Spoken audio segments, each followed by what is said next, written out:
दैनिक जागरण का संपादकीय डिक्टेशन। गति 100 शब्द प्रति मिनट। स्टार्ट होगा 5 सेकेंड बाद।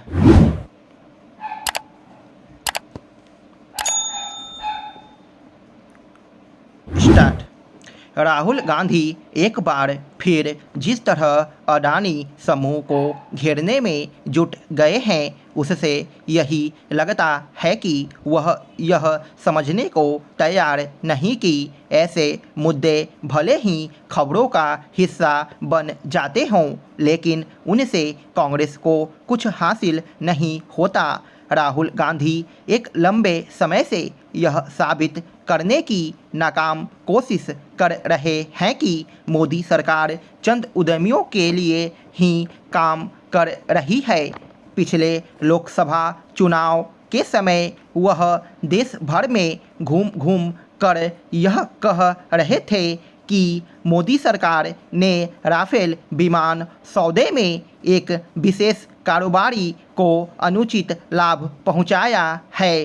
एक बार वह यहाँ तक कह गए कि इस मामले में सुप्रीम कोर्ट भी वही कह रहा है जो वह कह रहे हैं।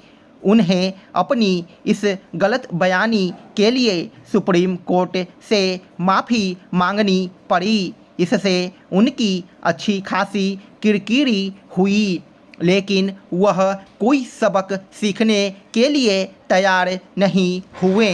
जब मोदी सरकार 3 नए कृषि कानून लाई तो राहुल गांधी इन कानूनों को अडानी अंबानी कानून की संज्ञा देकर किसानों को बरगलाने लगे, जबकि ऐसे कानून बनाने का वादा खुद कांग्रेस ने अपने घोषणा पत्र में किया था। जब अडानी समूह को लेकर अमेरिकी संस्था हिंडनबर्ग की रपट सामने आई तो राहुल गांधी नए सिरे से इस समूह और मोदी सरकार पर हमला करने में जुट गए।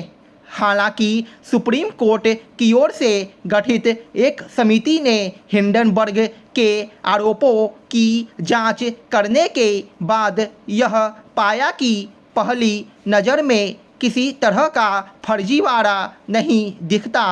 फिर भी राहुल गांधी अडानी समूह और मोदी सरकार पर उल्टे सीधे आरोप लगाते रहे। अब वह यह कह रहे हैं कि जैसे ही कोई अपने घर में बल्ब जलाता है, अडानी की जेब में पैसा चला जाता है। पहले वह यह आरोप उछाला करते थे कि अडानी समूह ने 20,000 करोड़ का घपला किया है। अब वह इस नतीजे पर पहुंच गए हैं कि घपले की राशि 32,000 करोड़ रुपए हैं। पता नहीं वह ऐसे आंकड़े कहां से लाते हैं, लेकिन इसमें संदेह नहीं कि वह कीचड़ उछालने की राजनीति कर रहे हैं। यदि उन्हें अडानी समूह से इतनी ही शिकायत है तो फिर वह कांग्रेस शासित राज्य सरकारों से यह क्यों नहीं कहते कि वे इस समूह से कोई संबंध न रखें। राहुल गांधी उद्यमियों को लांछित करने की जो राजनीति कर रहे हैं, वह वाम दलों की उद्यम विरोधी राजनीति को भी मात करने वाली है। वास्तव में उनकी राजनीति उद्यमशीलता को हतोत्साहित और कारोबारियों को बेवजह बदनाम करने वाली है।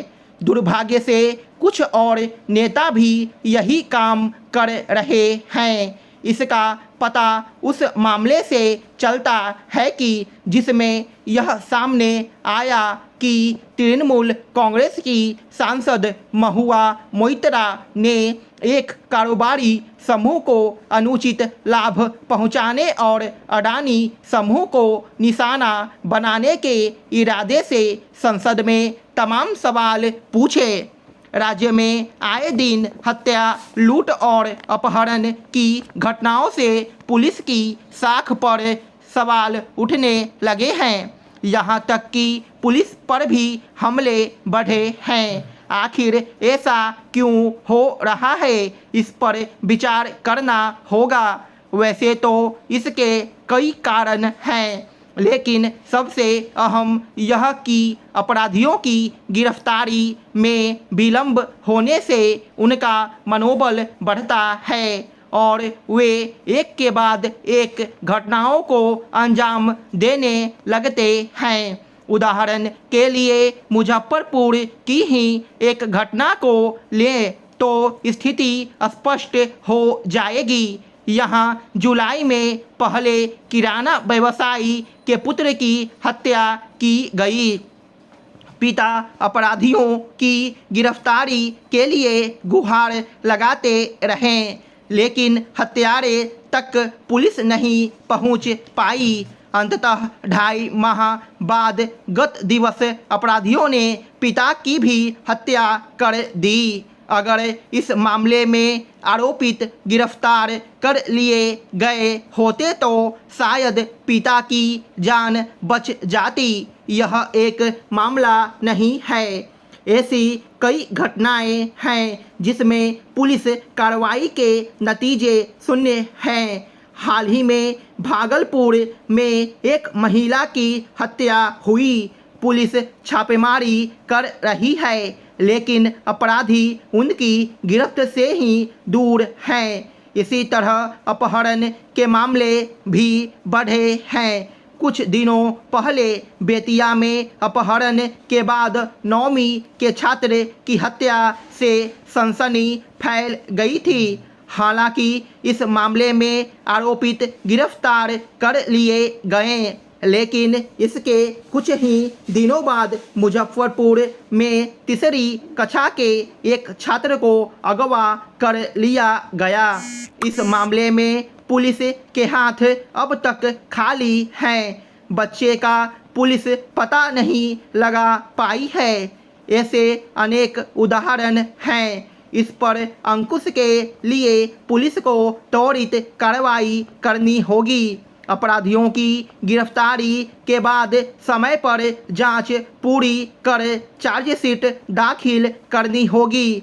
कई मामलों में समय पर आरोप पत्र दाखिल नहीं होने से आरोपितों को जमानत मिल जाती है और वे फिर से अपराध की दुनिया में लौट आते हैं। कहने की ज़रूरत नहीं कि पुलिस को अपनी साख बचाने के लिए हनक दिखानी होगी।